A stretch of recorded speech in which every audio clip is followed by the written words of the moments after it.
Let me start off with a hymn today. To God be the glory, great things He has done.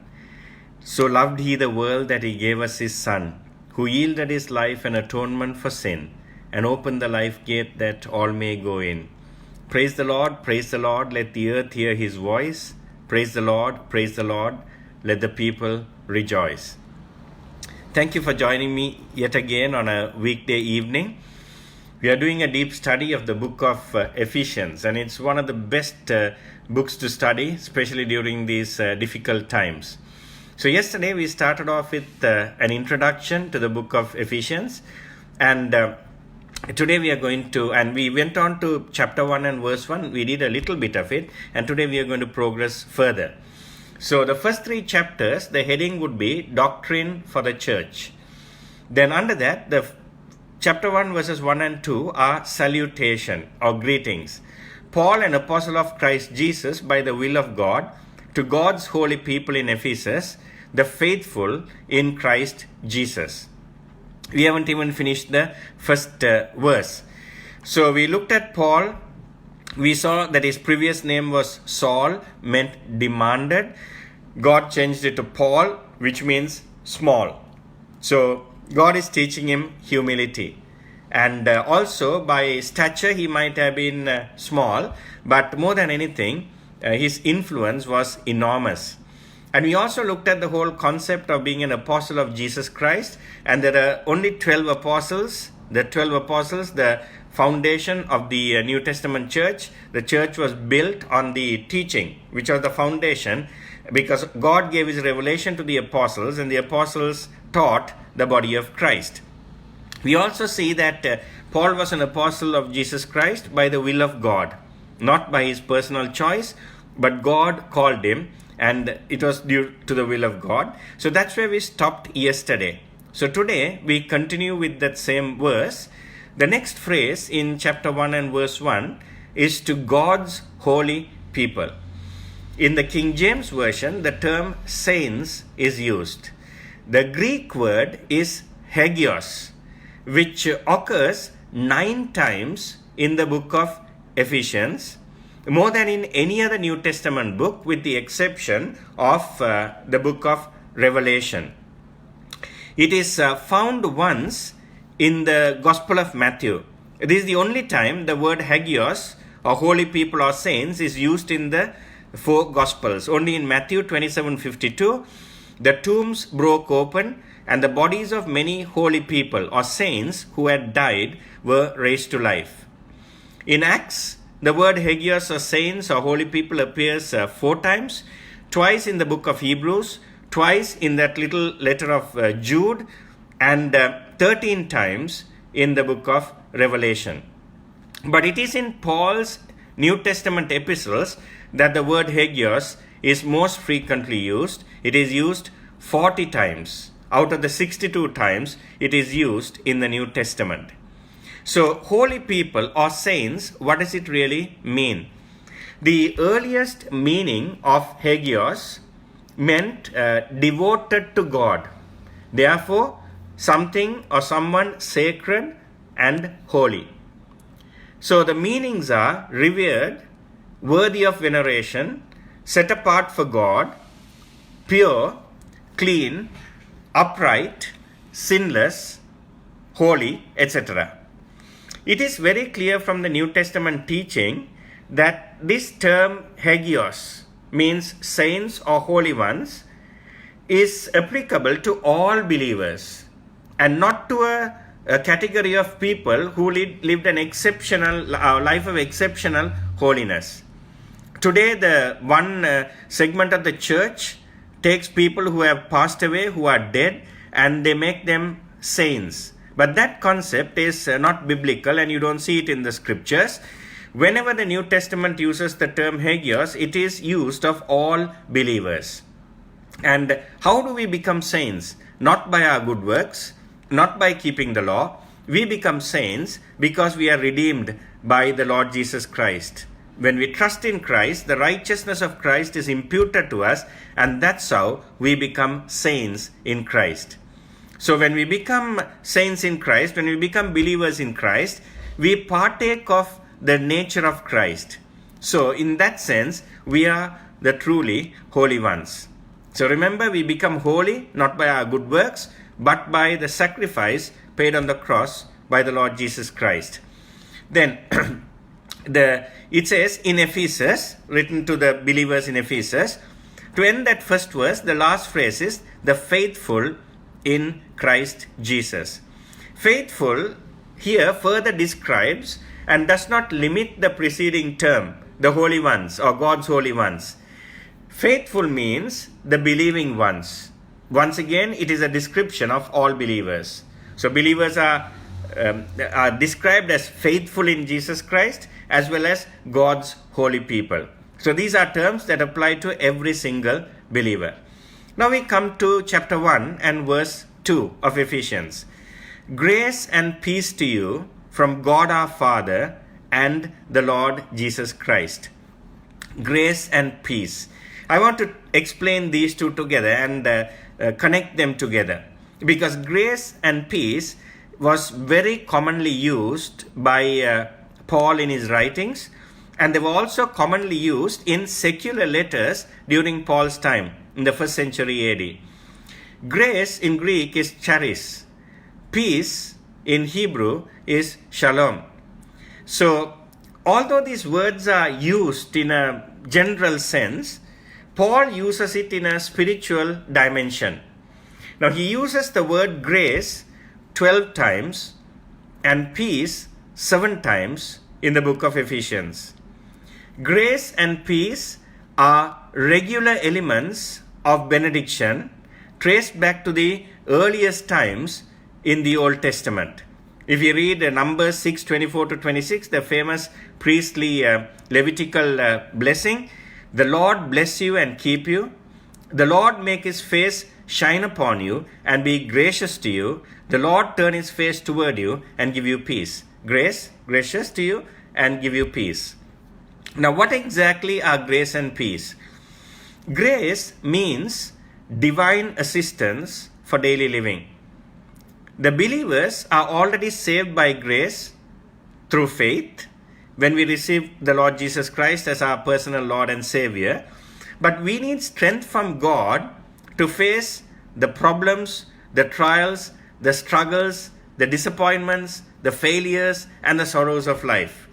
Because this is an imperfect world. And in this world, we will experience all of these. Let me repeat that list again. Problems, trials, struggles, disappointments, failures, and sorrows. This is true of each and every one of us. Right now, we need grace to face the coronavirus, the COVID-19 virus, and all the related implications in terms of job losses, in terms of economic frailty, in terms of future struggles, in terms of being shut up in our homes. So all these things, we need grace to endure this. Otherwise, we will all go crazy. So God gives us grace. Only this morning, a man of God went to be with the Lord. So I wrote to his children, and when I wrote to them, I told them that I'm praying for God's grace, that they will be comforted by the God of all comfort. So grace is to overcome victoriously, once again, the problems, the trials, the struggles, the disappointments, the failures, and the sorrows of life. And that's what grace is all about. Every single one of us need this grace, and we need it in abundance. Now, if you go back to the Old Testament times, God saved the Israelites and delivered them from slavery and bondage in Egypt by the killing of the Passover lamb and by putting its blood on the doorpost. That is the equivalent to the Lord dying on the cross and us receiving the Lord Jesus as our personal Lord and Savior. But beyond that, the Israelites who believed in God for him to deliver them from Egypt did not believe in God to deliver them out of the wilderness and deliver the promised land to them. So in their unbelief, they failed in the wilderness. So the entire generation of adults aged 20 and above who left Egypt, only 2 of them, out of the millions, only 2 of them reached the promised land, Joshua and Caleb. That's because they believed in God. They experienced God's grace. All the others died in the wilderness, perished there, buried in the wilderness, never got to taste the milk and honey that flowed in the promised land. So, even we as Christians, we are saved, we are believers, but sometimes we fail because we do not depend on God's grace. As a result, we give in to the problems, the trials, the struggles, the disappointments, the failures and sorrows of life, and we really end up losing the battle. So we need grace, and grace is divine assistance for daily living. Every time when you get up in the morning, tell the Lord that you need His grace. Acknowledge it and wait upon the Lord's grace. Then the second part of it is peace.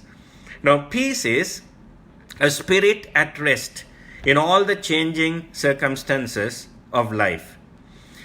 The Hebrew word shalom can be translated as peace. In some areas, it is translated as an end or achieving something or resting.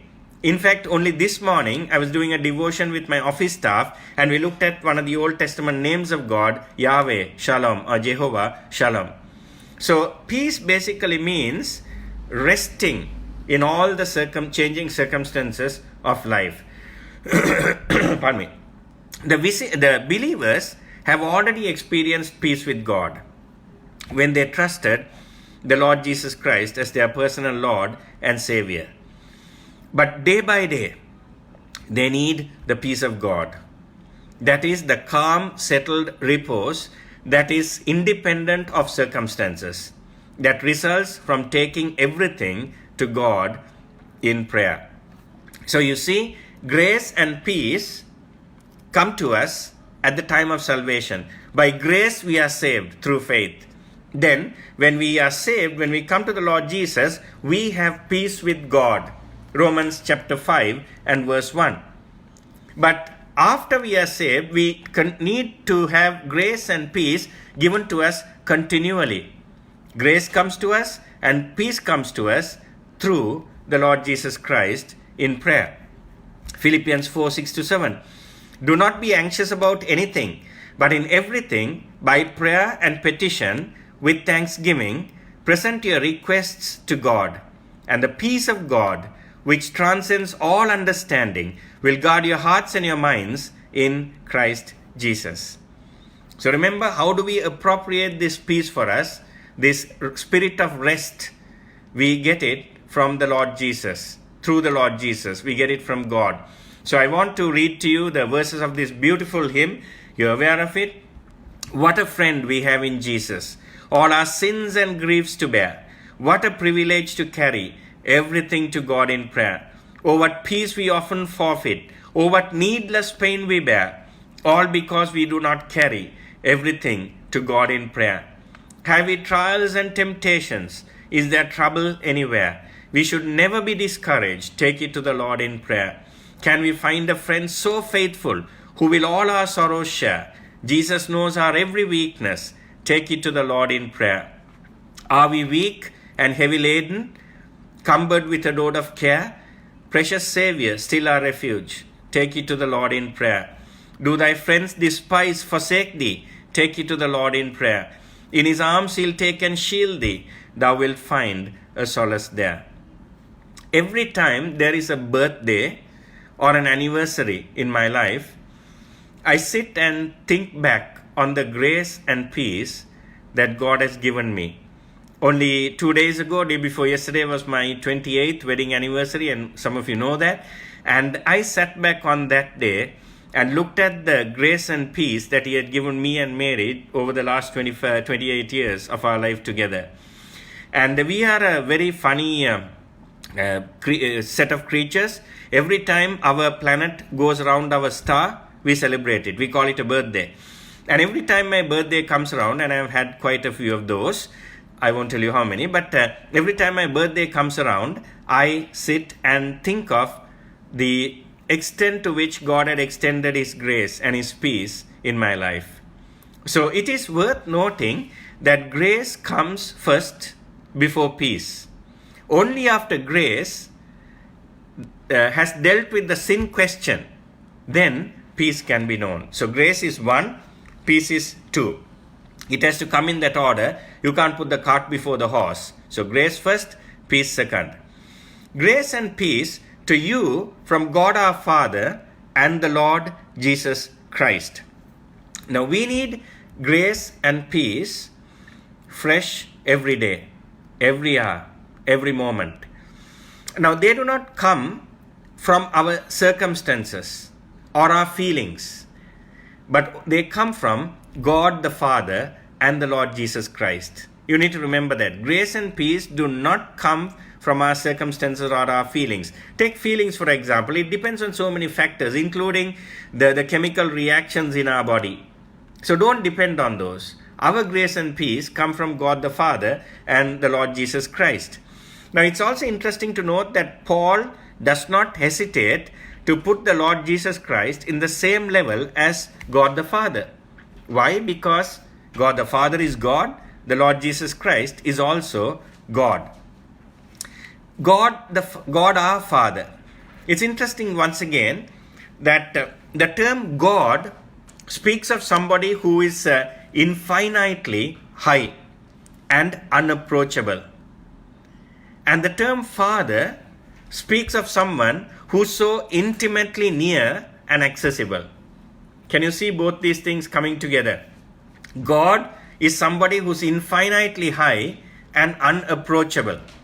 Father is a term which is intimately near and accessible. So the high, mighty, and lofty God who inhabits heaven and eternity is the loving Father of everyone who has been born again through faith in the Lord Jesus Christ. Let me say that again. I often repeat the things for emphasis. The high, mighty, and lofty God who inhabits eternity and heaven is the loving Father of everyone who is born again through faith in the Lord Jesus Christ. Then the last phrase is the Lord Jesus Christ. As Lord, He is our absolute master with full rights to all we are and all we have.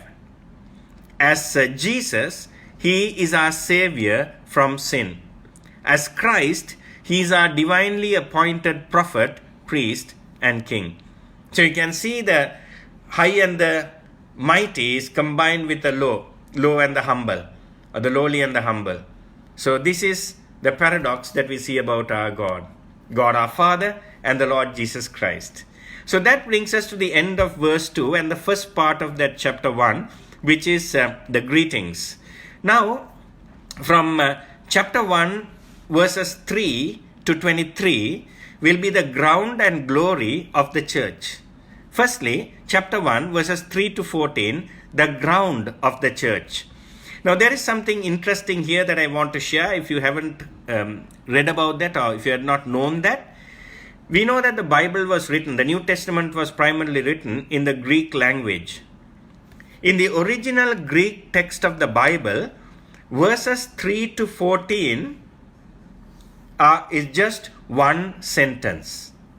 Here, it's divided into 12 verses with many sentences, with full stops and all that. But in the original Greek, verses 3 to 14 are basically one sentence. No punctuation marks. So Paul begins this great section with an outburst of praise and doxology in the form of a beatitude. Now, without a pause or break in thought, he continues through these 12 verses. Why? Because Paul is so taken up with the glory and the majesty of God that he just lets himself flow with what the Spirit of God is telling him. He is lost in the amazing wonder and the glory of God. Does that happen to us? When we read God's word, when we are in prayer, when we commune with God, we need to be lost in wonder and awe in the presence of an almighty God. This section is often called a doxology because it recites what God has done, and it's an expression of worship to honor Him. So here we have a heart, or the overflow of a heart that adores God for the blessings of grace. So in these verses, Paul traces God's activity in salvation from eternity past, before He created the heavens and the earth, through time and into eternity future. So Paul starts with the Alpha and goes on till the Omega, from the beginning to the end, from the first to the last. So he starts from the time before God created everything to the eternal state of our redemption. So Paul speaks first of the blessings that we have through the Father in verse 3, then the blessings that come through the Son, verses 4 to the first part of verse 13, then finally the blessings that come through the Holy Spirit, second part of verse 13, and then verse 14. Let me repeat that. In these verses, Paul speaks about the blessings that come from God the Father in verse 3. Then the blessings that come from the Lord Jesus Christ from verses 4 to first part of verse 13. Then, finally, the blessings that come through God the Holy Spirit from 13 second part, verse 13 second part to verse 14. Let's read verse 3. Praise be to the God and Father of our Lord Jesus Christ, who has blessed us in the heavenly realms with every spiritual blessing in Christ. Praise be to the God and Father of our Lord Jesus Christ. Now, Christ's relation to the Father is unique. God is Father both of Christ and of the believers, but in different senses. The Father and his plans are prominent in this section. Then the verse goes on to say, who has blessed us. Now the word blessed here in the original Greek, eulogetos, is an adjective. You know what an adjective is? An adjective is something that that describes a noun. So the Jewish people use the word bless to express both God's kindness to us and our thanks and praise to him. So then he goes on to a very important aspect of this verse, who has blessed us in the heavenly realms. Now this phrase, in the heavenly realms, occurs 5 times in this epistle to the Philippians. Chapter 1 verse 3, chapter 2 verse 20, chapter 2 verse 6, chapter 3 verse 10, and chapter 6 verse 12. And interestingly, it does not appear anywhere else in the New Testament. It appears 5 times in Ephesians and nowhere else in the New Testament. So therefore, it's a key phrase in the book of Ephesians. This emphasizes Paul's perception that in the exaltation of Christ, that is the resurrection, the ascension, and the enthronement at the right hand of the Father, and in the Christian's union with the exalted Christ, ultimate issues are involved. So he's really looking at an eternal perspective.